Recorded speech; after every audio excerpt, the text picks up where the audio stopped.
I'm doing all right for an old guy. Folks, if you're not going to join the panel discussion, please stop talking. Yeah, uvaha, uvaha. Okay.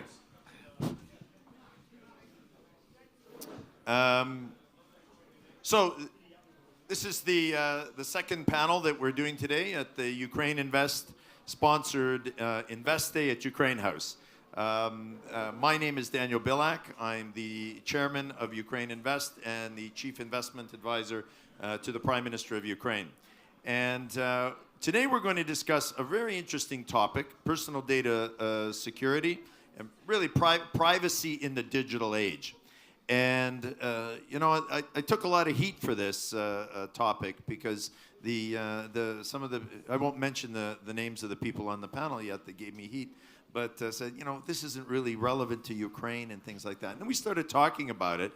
And actually, Ukraine has an incredible number. First of all, it's relevant because everybody says the best hackers in the world are Ukrainian. So we have a relevancy, a negative relevancy. But it turns out we also have a positive relevancy in the sense that Ukraine is coming up with some of the most incredibly interesting solutions to some of these problems. So, if you can bring the hackers back from the dark side and put them on the side of the angels, we're going to hear about how you can build some incredible businesses. Some of the statistics that I found preparing for this were really eye-opening. That the number of new malware variants for mobile telephones has increased 54% in between 2016 and 2017. That cyber criminals will steal an estimate of 33 billion records by 2023. And that nearly 60 million Americans have been affected by identity theft. That actually costs people in the EU over 2 billion euros annually. I mean, these are incredible statistics, and we have an all-star panel today to help us understand and unwrap and discuss these topics. On my immediate left is Eugene Roman, who is the executive in residence for artificial intelligence at the Schulich School of Business at York University in Toronto, and the former executive vice president. I can't believe it. You actually got this on a business card. I have three. The Executive Vice President, Digital Excellence and Technology Advisor, Canadian Tire Corporation. That's like 3 cards strung together. David Schreier, who's a futurist, a professor. I don't know, do you prefer to be called a professor or a futurist? Well, technically I'm a lecturer, so let's just say futurist. Okay, he's a futurist at no-name schools like the Massachusetts Institute of Technology and the University of Oxford. And he has a company called Distilled Analytics, which I'm sure you'll tell us a little bit about as well, that is quite involved in this space. He's an author, he's an activist, and we're very happy to have you, David. Thank you. And my friend Taras Kitzmei, I mean, Eugene's my friend too, but Taras Kitzmei, who's the managing director of SoftServe, which is the largest IT company in Ukraine. And Taras is one of the founders and have been doing some fantastic things around the world based in Lviv. Taras also represents the Ukraine IT Association, who is our sponsor of this panel, and thank you very much. I can assure you that Taras is not here just because he's a sponsor, but he is one of the leading experts in IT. I mean, this happens, in panels. But he was an absolutely obvious choice. So let's talk about data protection from the 35,000 feet and sort of come down. The European Union has been so concerned about the issue of identity theft and data protection that they issued something called EU speak, the General Data Protection Regulation.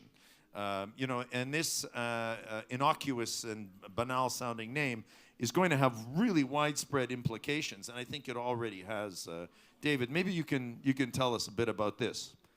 Yeah, so at a very high level, so the GDPR, the General Data Protection Regulation, was actually born out of discussions here at Davos about personal data and personal privacy. It was a response to the fact that as we have more and more devices like this and more digital information out there, that increasingly critical information about you and the ability to steal your identity and pretend to be you or manipulate how you think and how you vote is increasingly falling in the hands of corporations and state actors rather than the hands of the individual. So to their credit, the European Parliament, the European Commission, put together a set of regulations that says you as the individual reclaim control of your personal information. This is a radical shift because a lot of people forget that when adopting digital technology, people blithely went in and started using Facebook and using WhatsApp and using all these things for free and saying, wow, it's so great, I have all this stuff for free. If you're not paying for it, you're the product. So the GDPR says, you know what? A lot of people gave away themselves. They gave away their personal information without really knowing what they were giving away. And it's had terrible consequences. So we're going to sort of restore control and power to the individual. And that's going to change everything. And I think we're going to get into that a little later today. But there's going to be an idea that you'll have a personal data agent or broker who will act on your behalf around your personal data rather than Mark Zuckerberg deciding for you what happens with your personal data.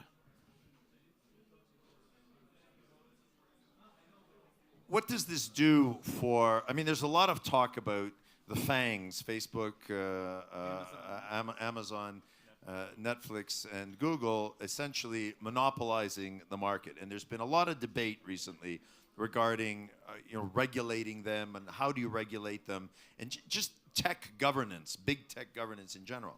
And as somebody who's fairly Jurassic in his understanding of technology at the best of times, but somebody who's had a fair degree of experience in both public and in corporate governance, this is very intriguing. Does the GDPR is it actually going to make a difference in regulating the FANGs, for example, and in big tech regulation? And will it promote, for example, startups, or like most regulations, will it actually end up, perhaps dampening or killing off innovation that's really essential to the development of technologies and including further data protection, perhaps safeguards that might come out? So, I mean, how does this balance work, or is it too late? Eugene, what do you think? Yeah, so I'm a data freedom person, and I said that carefully because data that's free is not free. There's a price for it. It's an economic price. There's a personal price. I think if you look through the EU standard, interesting. So you got a pop now that says you give permission to be tracked with these cookies. Big deal. We're making a lot out of that legislation. I think that the real issue is we're examples in the global ecosystem where proper data protection has been exercised. Irresponsibility has been with us in networks forever, since networks were first born, since hackers started with telegraphy. So if you go back in the history, the bad actors are going to misuse it. What's happened is some corporations push the envelope saying, well, free is free. No. There's a domain called free, and that's why I use the word freedom. There's a domain that it's okay, but then there's a domain that's not okay. So I think there are a simple example. The Canadian government put in place a system called the Secure Channel 12 years ago. You want to reorder a passport, a renewal, one click. You want to file your taxes, one click. Every citizen has a digital token. It's never been hacked because it's very difficult to hack a multi-layer controlled network. That ecosystem was built. I was one of the architects of it. Ukraine, by the way, needs one of those, where you can actually transact safely with the government. I was recently approached by a very, very, very large government and said, can you inform us of why this works so well? That same system, by the way, protects the Canadian military, embassies. It goes on and on and on. But you need deep technical knowledge. This is where I'm going to swing it to Ukraine. Ukrainian IT, where I've worked for 12 years now in 3 different companies. Okay, that's from my side, but work with multiple players, has deep skills. The Ukrainians can build anything when it comes to complexity around cyber. What they don't know is what problems to solve, and that's where people like me come in. But I think at the end of the day, data protection is necessary. There have been abuses. You know, my research team at my previous company, when Cambridge Analytica happened, we said, it worked. It was negative, but it worked. They used behavioral economics. They used behavioral psychology applied through machine learning to shift elections. And you might say, well, that's dangerous. I don't disagree. It is dangerous. But by the way, so is the lady that in California this morning woke up and somebody hacked her Nest device and it said, we're under attack from Korea, and she believed it. Where's common sense? There has to be common sense around data. And I'm not big on regulation, because too often regulation is done by people who actually do not understand the nuances of the impact of the regulation. You show me who's the CTO for Ukraine, and I'll say, okay, my поговоримо, хлопці. And you catch my English accent. You tell me who's the CTO for the Canadian government. The US, by the way, has one. I've met him. The guy in the UK, I spent time. They were shocked at a perspective on freedom. There's a domain for free. If you're going to give companies your information, great. But there's a price for that, and there's a risk to it. And then what we were missing, I spent yesterday in Zurich, which is an interesting ecosystem. They don't have deep technical skills here. But what they do understand is they're very conservative when it comes to data. I think it's a function of the Swiss banking industry over time, perhaps. But it was a fascinating journey into data. And data wars are being fought. We don't have to go into that today, but data is like blood. And if you cut your arm and it bleeds, you bleed out, you're in trouble. So I think we've got a lot of work to do in Ukraine, but Ukraine is well positioned to deal with that, and we'll talk to us as we go through. Well, Taras, that's a great segue over to what you do. And I want to just pick up on something that Eugene raised, which is the issue of cybersecurity, which I mean, I would think, and my understanding is that Ukraine is actually one of the leaders in the development of cybersecurity technologies. Given the situation we have with our neighbor, we probably have to be. And to what extent is Ukraine really becoming sort of the laboratory of cybersecurity, maybe along with the Israelis, who also have issues in the neighborhood? And to what extent do you see, where do you see the future of this moving? So, you know, cybersecurity is both art and science. And to provide a good cybersecurity, we need to work in both of this direction. As we see, Ukrainian IT industry showing unprecedented growth for the past years. And this has created some technological foundation for people excellency in technology to be able to provide good cybersecurity level. From other side, this is art. We need creative, energetic young people who are exceptionally good in R&D, who understand motivation of people who would like to penetrate some security layers. We have this generation in Ukraine. I always tell you that in Ukraine we have 3 generations of IT engineers, and today is the 3rd generation. A generation of engineers who love technology, who love invention, and who love R&D projects. And from this point of view, Ukraine is a perfect destination for investigation and for developing cybersecurity. From other point of view, yes, you are right. We should understand where Ukraine is located, and Ukraine is located in epicenters of cybersecurity war, of war with fake news around information. And if you take a look on, for example, we all know this virus Petya, right? But the first attack with this virus was done in Ukraine, and we were against Ukraine. Against Ukraine, against SoftServe, and we were first layer who experienced this attack. Later on, this virus started to be spread out through other countries. The first attack was done for the first time on Ukrainian electrical grid, and later on it was spread out to all other countries. And as of today, Ukraine is some sort of polygon where all new cyber technologies applied for the first time, and we are working with this. As Ukraine SAT industry, we providing some sort of services, multi-layer services. First of all, we call this penetration test. The smartest guy, who we can call them black hackers, who extremely experienced how to do, for example, social engineering to penetration, or to do technological engineering. We are hiring them, and they are checking as a system whether it's easy, not easy to protect, and can provide report.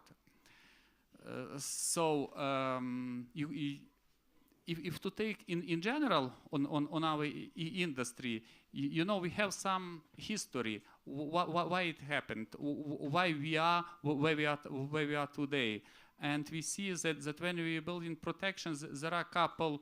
We can have like reactive and proactive protection, and proactive protection is why we are developing our software initially built in assumption that we need to provide privacy protection, and this is like new way. Currently, all software that we are developing should be guided under some sort of security life cycle. When we are doing white box testing, when actually we do a static code analysis, not to do some black box testing when everything is written and we try to penetrate. We're doing this ahead. So in Ukraine, we have a lot of technologies that raising security on significantly higher level as it was before. Not just build unsecure software and to put inside some secure zone behind perimeters, but from beginning develop secure software. It's just beginning. That's okay. We'll get in. We've got another 45 minutes. We'll get to it. Don't worry. David, I mean, in this discussion, it sort of raises the question, like, to what extent can any of us actually have any control over the data that we emit? I'm not even going to talk about produce, because it's almost like body odor. That as we walk by anything, we're emitting all this data, and somebody's gathering it. I don't know whether it's off my iPhone. I don't know whether it's an CCTV camera or some, something I have to walk through for a security check.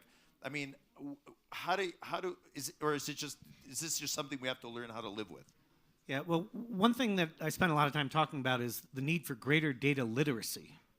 So how many people here know what data is collected on you on a daily basis? I'm not sure I believe you. But no, really, I mean, even if you study, I have a guess for about 80%. And I spend time with these companies. And so I see inside their servers. There's a lot of stuff that's collected that you have no idea is being collected on you.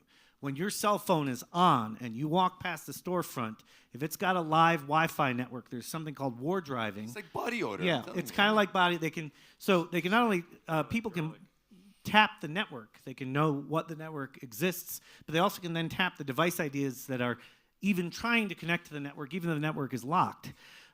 So there's a global war driving network that has about 500 million nodes on it that is open source and public. If you're curious, I can give you the URL later. So first of all, better data literacy is essential. If you don't happen to live under the protection of the GDPR, I would suggest advocating for a little better data protection for yourself. What does data literacy mean? Like, how do I educate So myself? understanding, for example, the permissions and controls on your device. You can't lock this thing down very effectively, but you can take your smartphone and turn off a lot of the location collection services. There's a trade-off. A lot of those apps that you like using suddenly stop being useful. So now you're making an informed choice. So one of the critical things that I want to see more of is informed consent. Not that everything is fee-based. There should be free services where I knowingly can say, you can have that piece of information about me and I will get this valuable service from you. So data literacy, number one, know what apps are live on your phone and whether or not they're tracking location and what other personal information they are sharing about you. You are going to have to rely on third parties for some of this because every single time you load an app on here, it says, hey, accept our terms of service. If you actually read all of the terms of service that anyone here in this room accepts during the course of a year, 1 full month out of your year would be spent reading legal documents, literally. So you can't rely on yourself for this. You're going to have to rely on some trusted third parties. But try and get a little smarter about what's on your phone and what is it knowing about you, and what control can you put around it.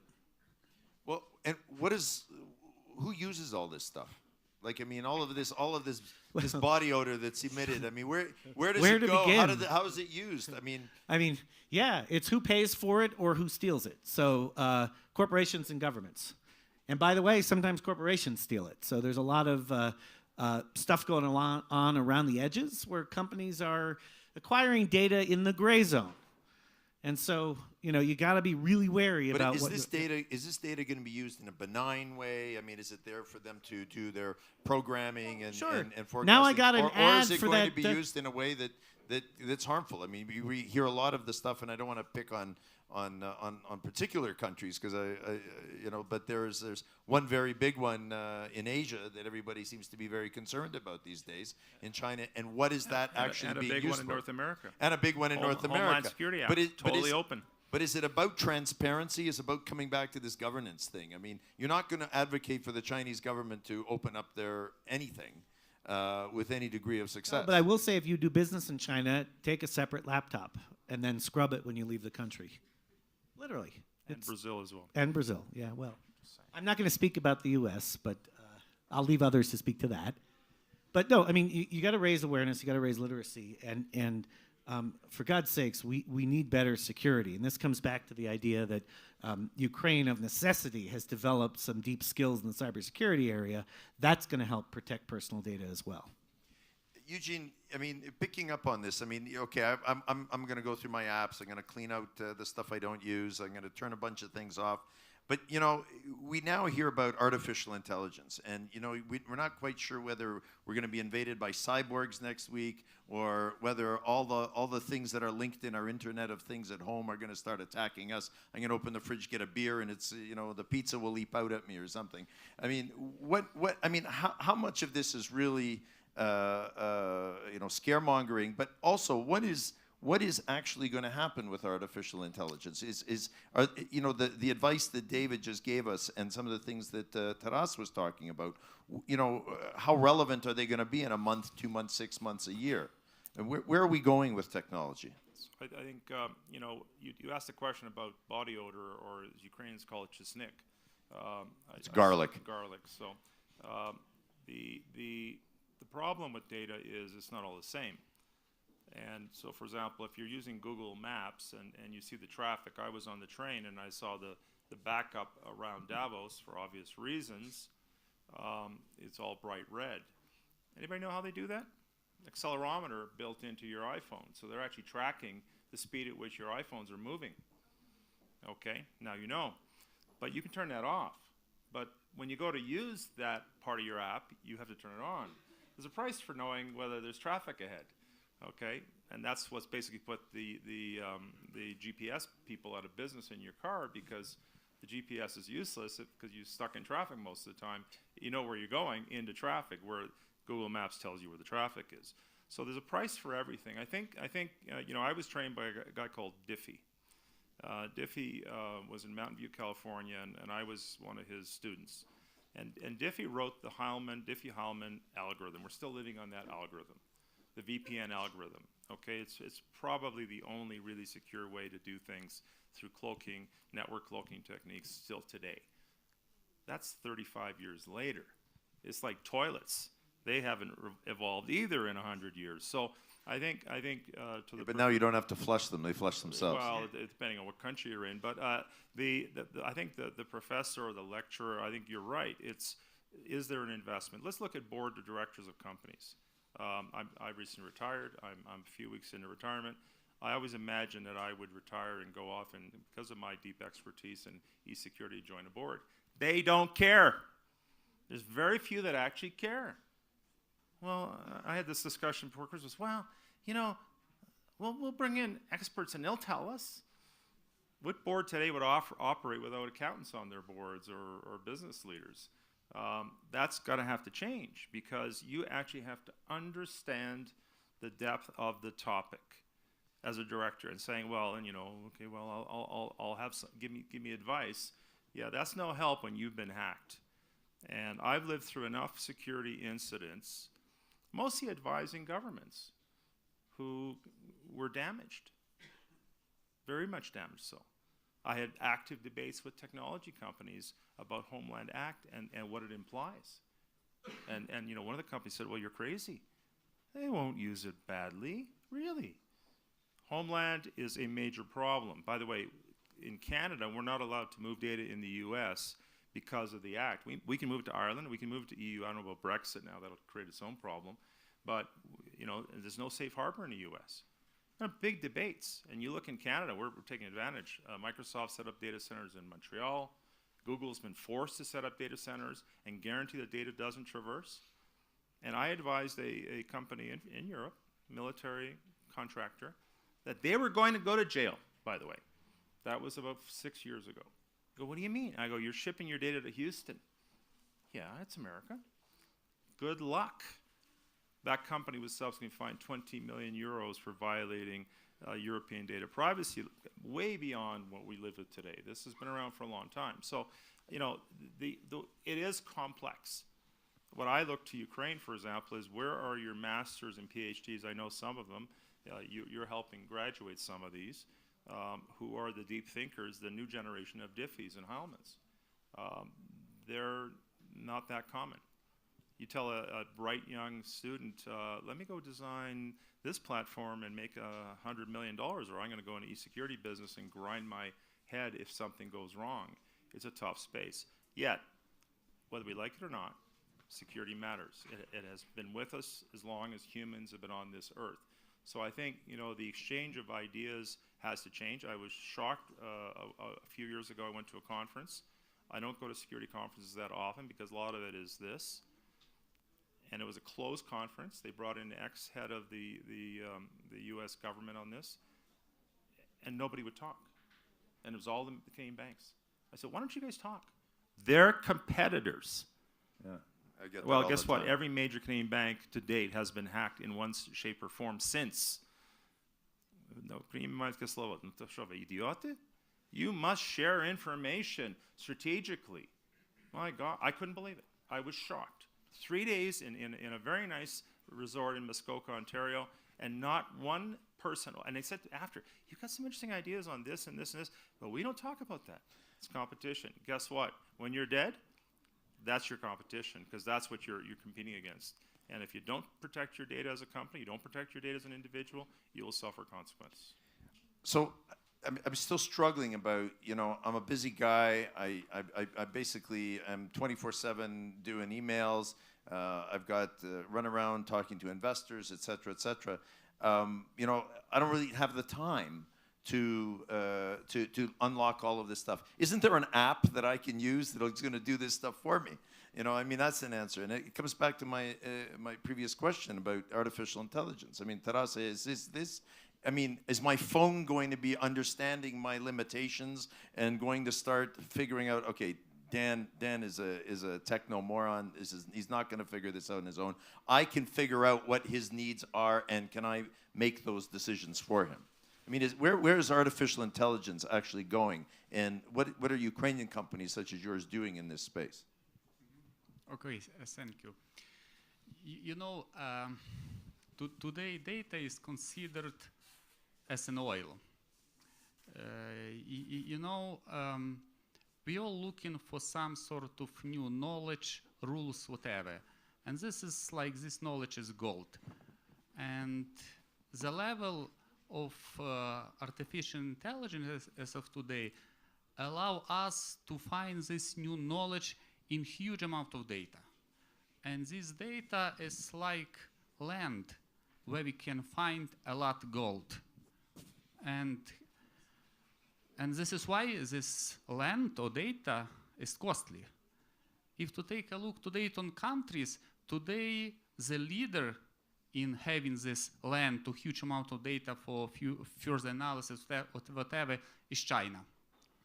So China gathering enormous amount of data, and later on will be used to mine some sort of gold knowledge, and it will be competitive advantage.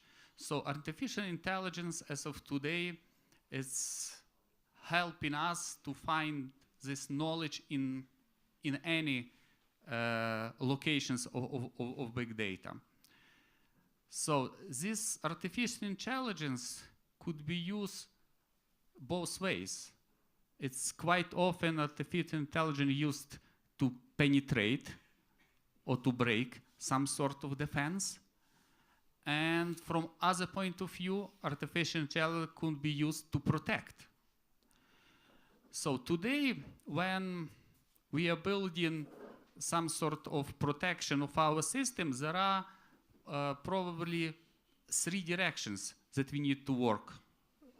First direction is to protect.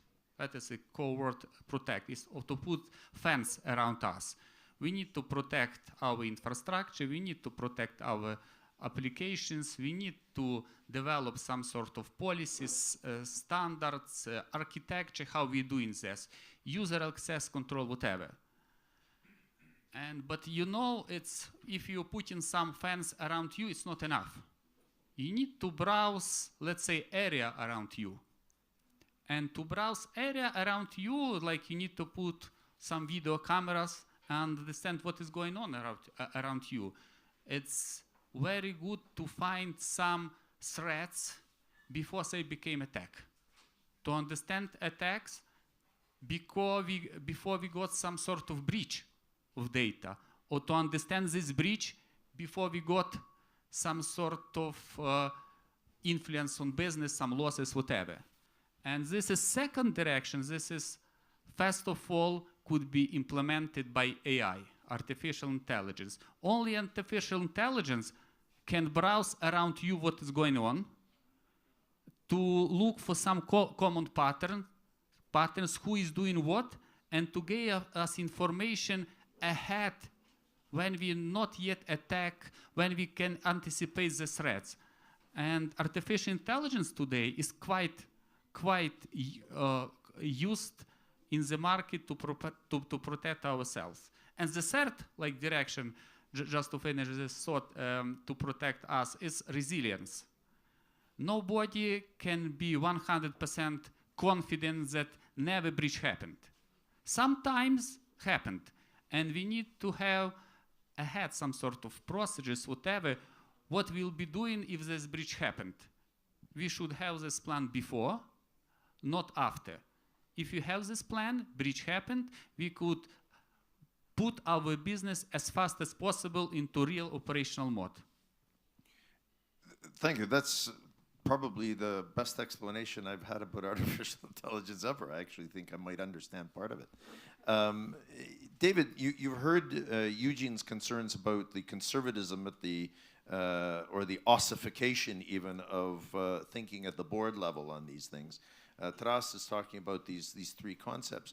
What implications does this have for the collection of big data and the use of big data going forward? This is starting to sound a little dystopian to me, and I'm not getting a warm, fuzzy feeling coming out of this. I'm feeling very secure in Ukraine, actually, compared to what seems to be going out beyond the borders. Where as a guy who's thinking about the future on these things, where do you see this going? So, you should feel concerned but not worried. So let me unpack that a little bit, right? Have a vodka. Yeah, exactly. So on the one hand, I completely agree that corporate boards are burying their heads in the sands and ignoring the massive financial risks that they are assuming by not paying attention to their big data risks and the data privacy risks. All you have to do is look at Facebook's market cap to see what's happened to, or Equifax's market cap, to see what's happened to corporations that have ignored risks around personal data and data privacy. So boards need to be... It's also it's almost like market regulation, a reputational market regulation. We look at other kinds of risk in a business. At the board level, at a big company, you look at political risk, you look at economic risk. Why are we not looking more closely at these issues of the economic cost of big data risk? So that's, again, an awareness issue in corporate training and corporate directors that needs to be elevated. But it's not all bad news. I mean, getting back to this promise of AI, so I run a company called Distilled Identity, which uses AI to give people financial access and better financial lives. So we get a better understanding about you that stays on your device. It's not centralized in some cloud repository. And then we help corporations offer you better services, like, for example, a loan that you couldn't otherwise get through the analysis of that information. If we take it a step further, let's project forward 10 years. The data systems that will begin to understand you, that will be under your control, can do things like know that you're walking out of a meeting with somebody and get you that document you needed as you're walking out of the meeting and present it to you on your device. Wouldn't it be great if we had an AI buddy who would help us through our daily work? Wouldn't it be great if we had an AI executive coach where we walk out of a meeting and it says, hey, that was a really good conversation, but you know what? You forgot to ask this question about this other thing. The systems will be able to understand your behavior to that level within a year or two. We're not talking 10 years out. People's adoption of that technology is going to take a lot longer. But there is a potential for us to be a lot more productive in our daily work lives and have a lot more access, more broadly, to better services in our lives through the use of AI. Do you see this as essentially a fintech play, or are there other sectors that this is going to have an input? It's much bigger than just fintech, yeah. No, it's much bigger. So we just announced yesterday in the humanitarian area that we're going to be helping with refugee resettlement using the data that can come from devices like a smartphone. So first of all, establishing an identity. A refugee shows up somewhere, let's say from Syria, and they've lost their papers. We need to provision them an identity. We're dealing perhaps with the fact that 10% of Syrian passports in Europe are fraudulent. So we need to provision a better, more secure identity. Then once we've figured out who someone is, we need to be able to assess them for job skills, help them with job placement, assess them for credit when their credit file is in a bank that was bombed and there's no data backup. So big data and personal data can actually be used to create a synthetic credit score without a credit history. So we can go well beyond fintech. We can go into health.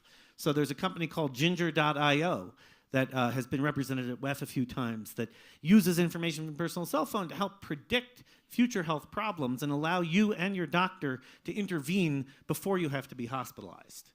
So this personal data and big data has tremendous transformational power. We just need to make sure that we know what data is being collected and help people regain more control over that data. Okay, I'm feeling slightly less dystopian after that explanation. Eugene, you know, when we come back to this, I want to come back to this issue of you know, the FANGs versus the startups and the issue of creating ecosystems. Is the balance in terms of how we regulate or the market regulates the reputational impact? Because I think that these guys are the new masters of the universe.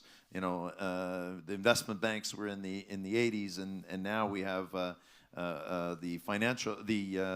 technology companies, and they were, you know, we're all doing good, and if you're doing bad, we don't want to hear about it. It seemed to be sort of the line. But we now have either there will be some further government or intergovernmental regulation of some sort, the market regulation. What do we do with either this big data or the AI or the other things that are happening, NLP, all the possibilities that are happening, that actually empower people to do their own thing? You work for a large company. I mean, Taras has seen this many times where, you know, he's taken super smart young students. They worked for him for 3 or 4 years, and now they've gone off and started their own companies. And some of them are even your clients, or you're their client, or whatever. And you know, how do we promote these ecosystems to balance off this this dominance? And you know, do you see this happening in Ukraine? What's the potential? You raise a good question. So first off, there's not one tech company that's focused on e-security in the FANG. Not one. They'll all put their hand up, but they're not. They're very different enterprises. So a good example of a company that went into struggle was BlackBerry. Their security was and still is bulletproof. Now they got hammered by all sorts of forces of disruption, but if you look into the ecosystem that Lazaridis put together, it is highly secure. And it is functionally secure in that it actually doesn't get in the way, not too much anyways. So I think will we see the rise of a FANG plus ESEC? Would it be Checkpoint? Would it be Splunk? It depends. What the world needs is security, and I'm not just talking e-security. So if we go back to Ukraine, the unique advantage Ukraine has is what I call creative engineering. I've taken advantage of it for not the full 12 years I worked heavily in Ukraine. I only figured it out after Yuri Yatanyuk said to me, I was getting on a plane from Kyiv to Lviv, Yuri's from EPAM. Yeah. From EPAM, that's right, and his daughter's sitting in the audience. So he said, ти їдеш до креативної зони. And by the time I landed and had a lecture at the Catholic University, Прикладних наук, right? And so I'm testing my limits in my Ukrainian here. But your audience is English, so you want me to translate? I'll translate. So it's applied sciences is the way engineering is taught at the Catholic University. Yaroslav Pratula said to me, yeah, it's creative engineering, isn't it? It's creativity in engineering. You talked about it. This is where you live. So, this is not an engineering exercise in zeros and ones. You have to think out of the box. I've quoted this to students, a famous Ukrainian, Andrei Sheptetsky, and if you read his life story, he created new boxes. This out-of-the-box stuff is nonsense. That's why we're suffering today. Where's the new box? And, I've stepped out of a major corporation. We had a big team, a very successful team. Čas svoj robit. Time is working on me. I'm 61. I figure, you know what? Internext is here. This whole discussion today is about Internext. We've had 50 years of internet. Thank you, Tim Berners-Lee from CERN, not far from here. But there's a shift happening. We're living it. And those that play this game will win. Those that don't will suffer and die. And I can tell you, Ukraine is a major force for change in this. I've seen it. Some of the best cyber defense and cyber warrior effects that I ever saw in my career, I've been working for 37 years, that makes me old, came out of Lviv, came out of places like Kharkiv, came out of Dnipro, came out of Kyiv, and yes, places like Minsk, but not many other places in Europe, unfortunately. Because, and Ukrainians have this interesting nativism. They don't know what they don't know too often, and that's like being 19 again and being able to take a risk. And that's what we're seeing. And so when I sat down with my cyber team, and there is such a team, I won't tell you what city it's in. It's in multiple cities, but one of them is a Ukrainian city. I said, we need this.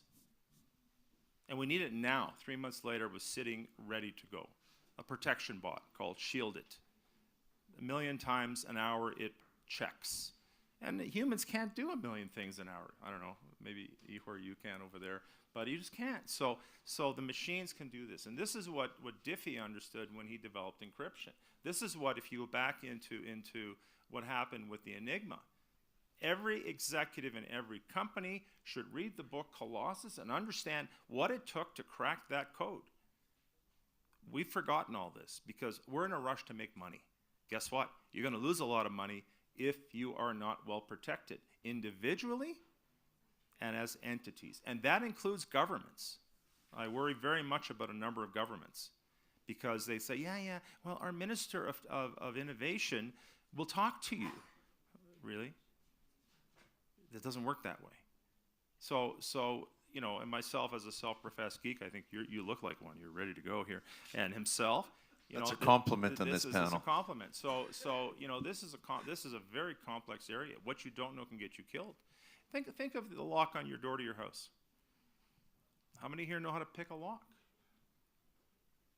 I do. I specifically trained. You guys are really to dangerous. Understand what these people. He wasn't kidding when he called me a geek. I'm not allowed to do it legally, and I'm a white. So how in the heck? Because it's old technology. But once you understand that, you go, that's how it works, and that's how you have to go. That's how far you have to be prepared to go. And the whole notion of white hat hackers. I'm a certified white hat hacker. It shows up nowhere on my resume. Let me tell you a fun story about Ukraine. May I? Very briefly. Very briefly. I taught a lecture in cyber defense at Ivan Franka. One of your students invited me to speak in Lviv. I'll translate. And he said, this is Eugene Roman. You have 80 students, all in cyber defense, masters. You tell me his qualification in cyber defense. This was their assignment. They had 3 days to work on it. And he said, well, there's nothing written about him in this area.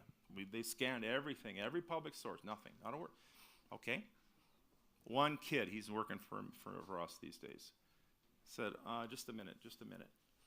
I conclude, because there is not one breadcrumb, not one piece of evidence, that he is masterclass. Turns to me and says, am I correct? Can you confirm that? I said, absolutely. Because to declare that would put risk against me personally, against any entity I touched, but he figured it out.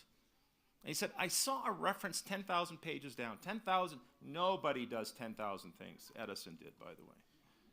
This kid figured it out, and he's now with under defense, Roman, who also fought in the Maidan. This kid's got courage, and he's not afraid. He's looked in the face of evil, and this is evil. This whole area of defense of data is a very, very poisonous and toxic space. You should get dystopian at this point. I hope you are. I'm really glad you guys are on our side. That's all I can say. By the way, I hope. on I'll call it the western side of the fence, there are bad actors on the eastern side of the fence whose job it is. You go to St. Petersburg. By the way, it's crippling the Russian IT industry.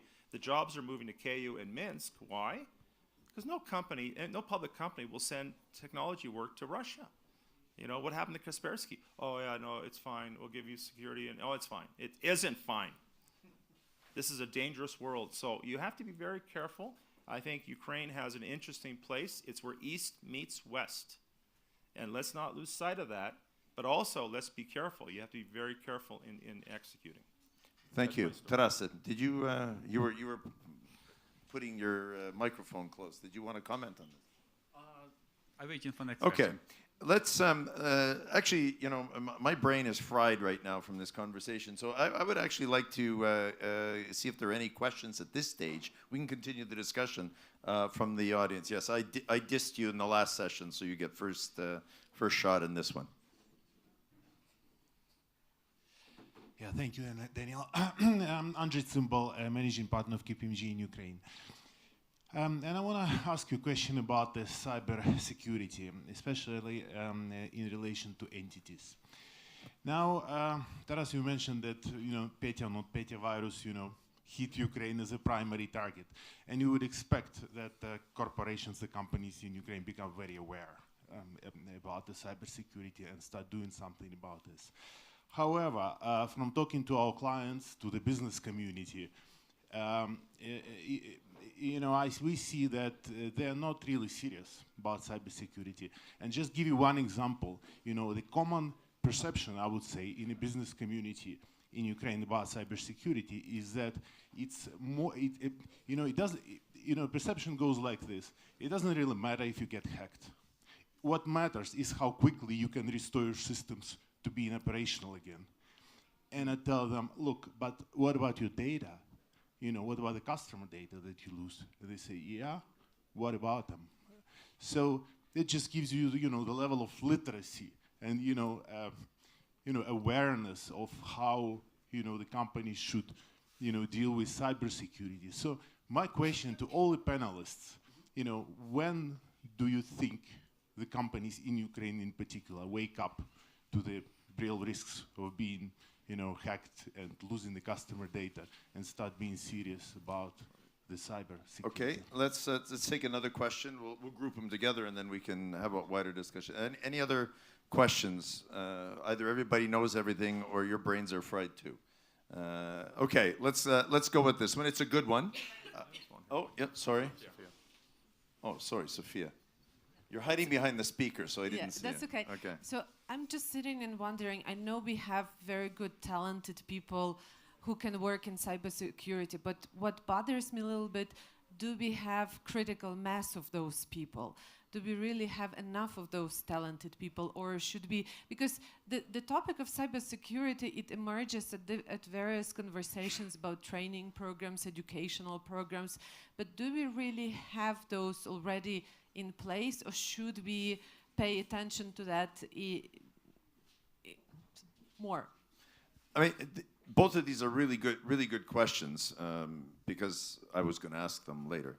I'm glad you anticipated them, because this issue of you raised it at first about the short-termism of the thinking, especially among corporations, and I think this is what the people, you're not faced nothing more productive than the final minute, but aside from being forward-thinking and coming up with your protection, I think what the really important question, aspect of the question was, how do we actually protect our customers? What is our duties to the people, especially if we are legally collecting information as part of a service, a bank, or what have you? What is our duty of care then?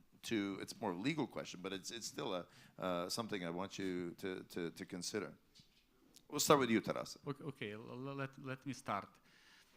So we see that for the recent years, number of cyber attacks or breaches increasing exponentially, and it's starting to be a clear fact. So it is anticipated that till, it seems to me, 2001, the losses will be $2 trillion among businesses due to these breaches, and as of today, it's starting to be like top issue. No time more to avoid or not to see this issue. And first step how to corporations to work with this threat is we need to understand, we need to have on C-level, information security officer. An information security officer should have a place behind strategic table. Each time when we're talking about security, we need to find some sort of trade-off, business needs in new technologies and cyber threats. When we're talking about business needs, we see that all this exponential growth is related with new achievements in IT technologies. We see that we starting more and more use cloud. Millennial people cannot work without mobile phones. IoT technology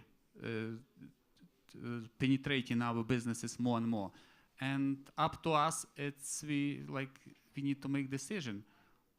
Are we okay to use this new technology and to have some competitive advantages, acceleration, whatever, and fight with this threat? We can stop to use new technology and no problem at all. You can disconnect your network from internet and no problem at all. But whether you succeed as a business, I suppose, is no way to succeed, right? And this is why a CIO, Chief Information Security Officer, should play a key role in our enterprises. And this is time for all businesses to make these decisions. They need a Chief Information Security Officer. When we're talking about how to protect, it's not only technological issue. We need to work on 3 levels. This is level of people. And truly speaking, today, more than 50% of attacks is designed like social attacks through email, SMS, fake site, fake account in social network, etc., etc., etc. Somehow to cheat people to get their password, whatever. And only one way how to protect people is, as first of all, education and probably trainings. Less than 50% of companies currently providing some sort of training to people. People not aware what is going on. And the second is processes. How we are building processes inside company related to security, and third is technologies.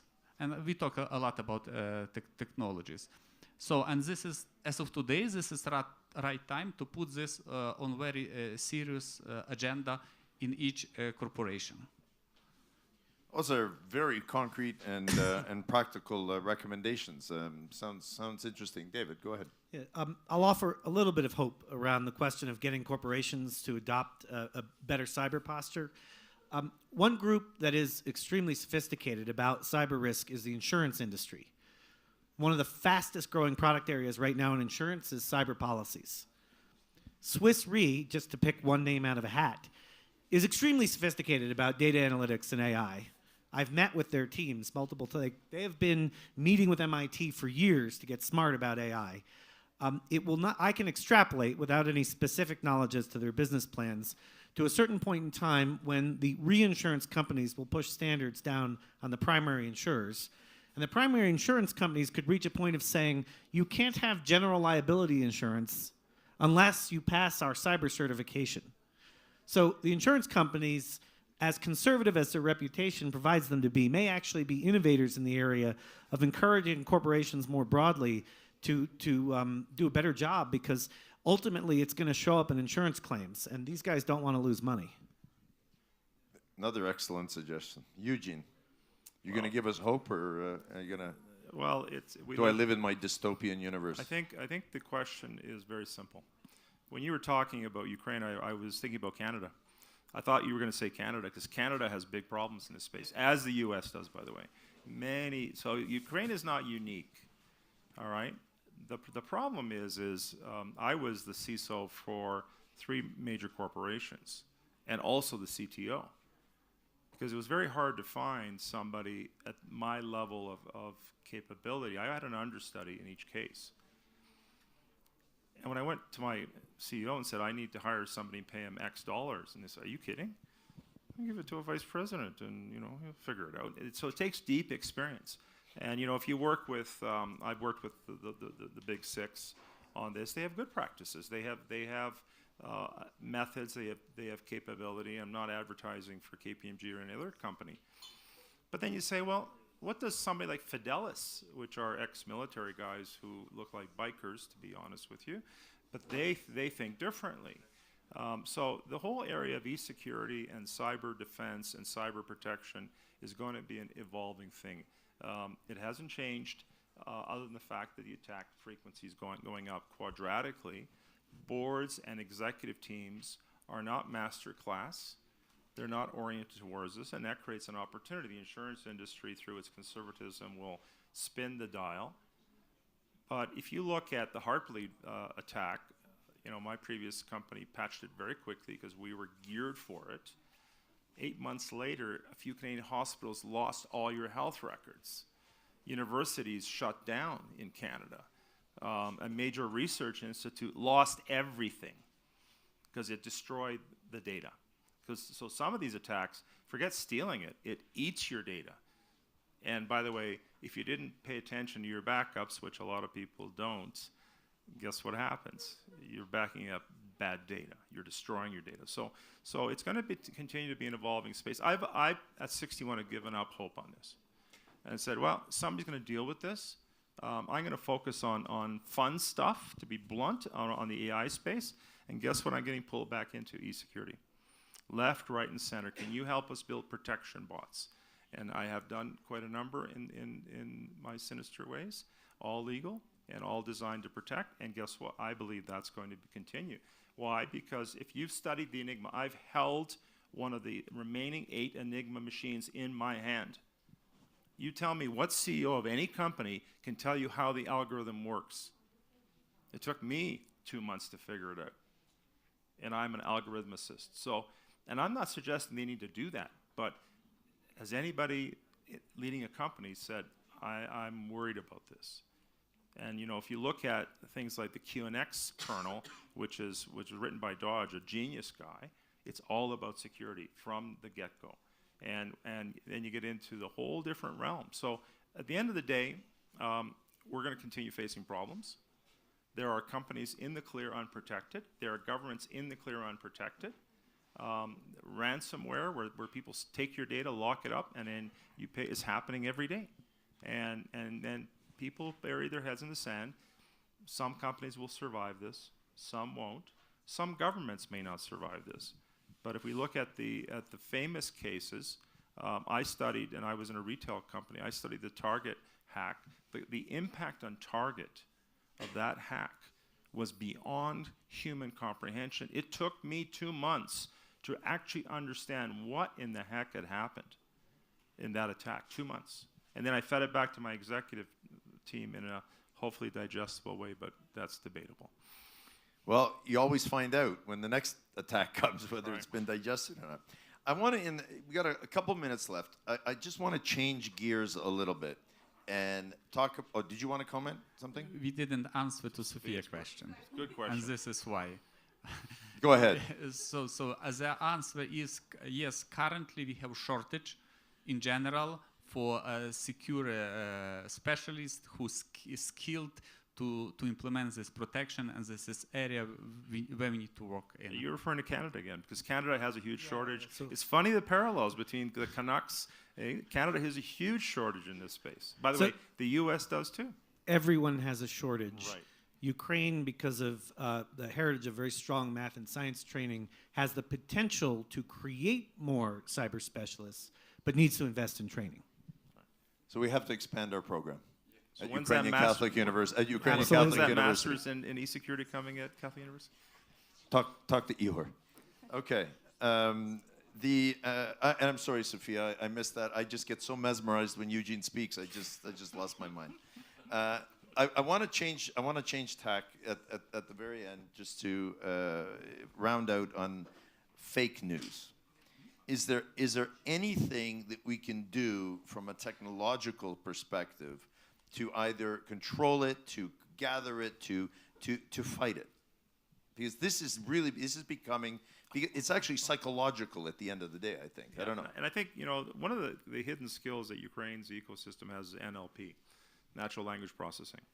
I attribute to the fact that the Soviets trained our older engineers to be able to understand English, because you had to understand the nuance. Or am I dropping something on you that could hurt you? And that was in the old Soviet system. So Ukrainian NLP skills are the highest order.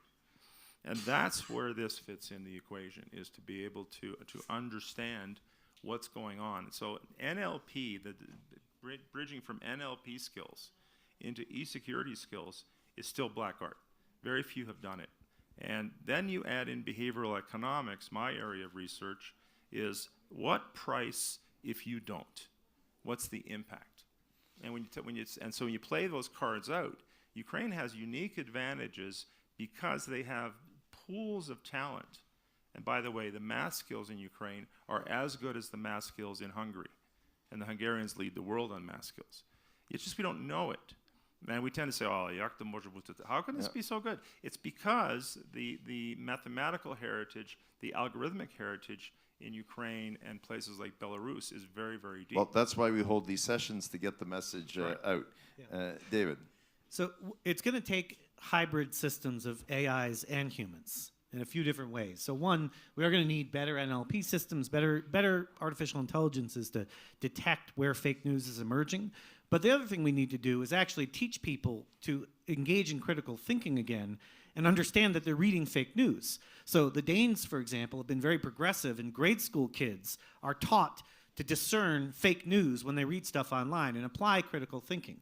So getting back, not to beat a dead horse, but getting back to the educational point, we need to invest in educating children all the way through adults that they're reading fake news. And if we have better AI systems that says, hey, this article, you might want to take a second look, and then we have people who, when they take a second look, actually can say, you know what, it probably doesn't make sense, then we're going to be able to more effectively fight fake news.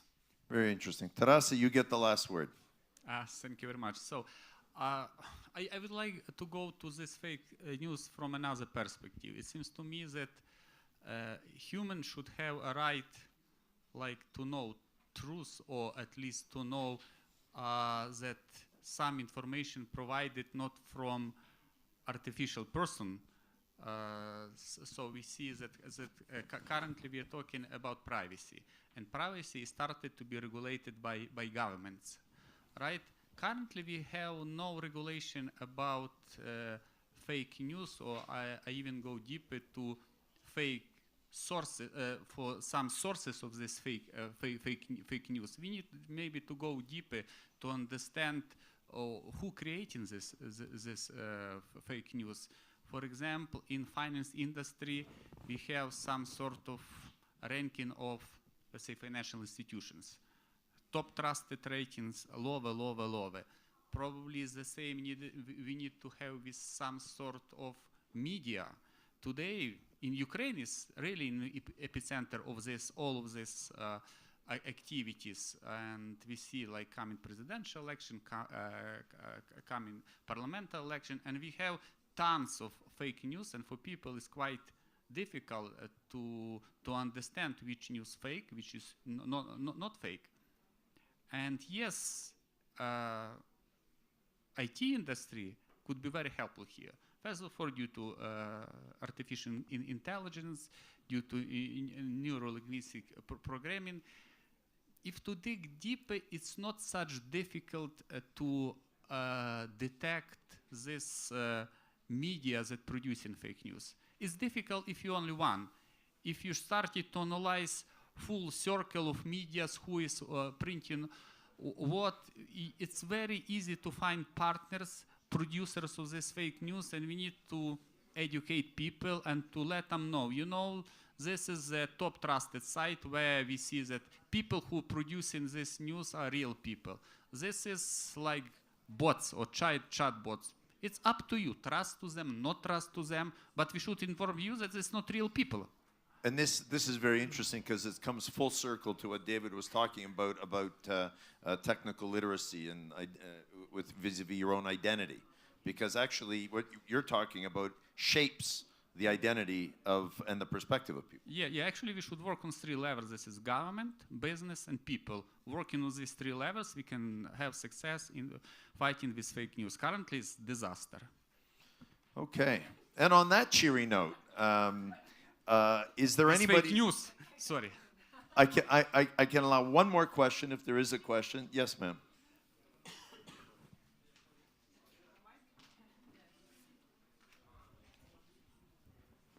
Thank you. I'm Marianne Bach. I would like to get back a little bit to the cybersecurity area. So my question is, since the cybersecurity is getting more and more important, there are several frameworks that has been developed, for example, ISO, NISA, and other frameworks. And how? What do you think, in your opinion, how useful are these frameworks for the companies? Kind of, in order for them to develop the cybersecurity capabilities, and on the other hand, how can startups use or develop their cybersecurity capabilities? Because it's also an important question for the young companies, for the startups. So Thank you. NISA I find useful, ISO less so.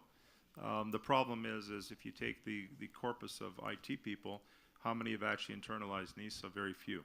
What are these? This is a standard protocol, a set of protocols around security standards that any company should adhere to. And I've implemented them. They work. ISO is a whole different challenge, and it's too rigorous, in my opinion, for dealing with it. So from a startup perspective, this is a tough space because a startup can actually miss something and kill a company or kill things. So yet there are useful startups, and so look to the companies and say, what's the equivalent to FANG in this world? And you take a look at, and I'm not advertising any particular company, but Splunk, for example, that I've worked with, and I know the Ukrainian ecosystem works closely with Splunk. That's just one example, right? And there are many others, but you look to the equivalent. When we have a term that's FANG for e-security, we know we're getting close. These are the leaders in this space who are not challenged by, well, I'm a large IT company and I have a little security department and I want a piece of that action. That's nonsense. It's protecting critical assets that matters. And so, I've worked with enterprise out of Denver, Fidelis. Most people have never heard of these people. They are the best. They're the gold standard. And the more executives and boards and governments figure out you need a gold standard, that's what this does. NISA does that. And then you have governance. There's a big governance issue in corporations. I had to put governance frameworks into a corporation with 90,000 employees and say every employee will take security training. What do you mean? You know what that costs? I said it's free. Saves us this. And that. Okay, we're gonna have to cut. We're gonna have to put it there. David, did you want to quickly come in? You're never too small to have good cybersecurity. So my little tiny company, my CTO is also a CISO, CISSP certified. We have a cyber committee on the board. I am not on it for control purposes.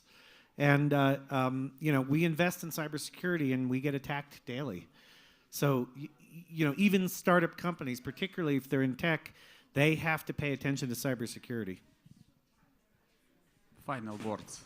Absolutely. Go to Ukraine, uncover potential of technology innovations in Ukraine and security solutions. Thank you very much. You can have my job too. I mean, the sponsors are always stealing my summaries, which is great. It's actually far more credible coming from you than it is from a representative of the government. I would like you to join me in thanking our panel today for a really, really interesting discussion. I followed most of it, and for which I'm grateful to you. And I think that what came out for me as one of the key issues and takeaways was the importance of creativity plus engineering. And in my own experience, when talking to investors who invest in this space, this is what distinguishes Ukrainian companies and Ukrainians' ability and the potential in Ukraine from a lot of other places. Some people say that, you know, maybe it's because they teach cybernetics in school. And I actually mentioned, I was on a trip with the Prime Minister, and I mentioned that, you know, how great we are. I was talking with one of his security detail. These guys are pretty smart, and they carry weapons, so they're my friends. And that's my security. But I said to him, I said, Mikola, you know, it's all about the cybernetics and everything. He goes, Danilo.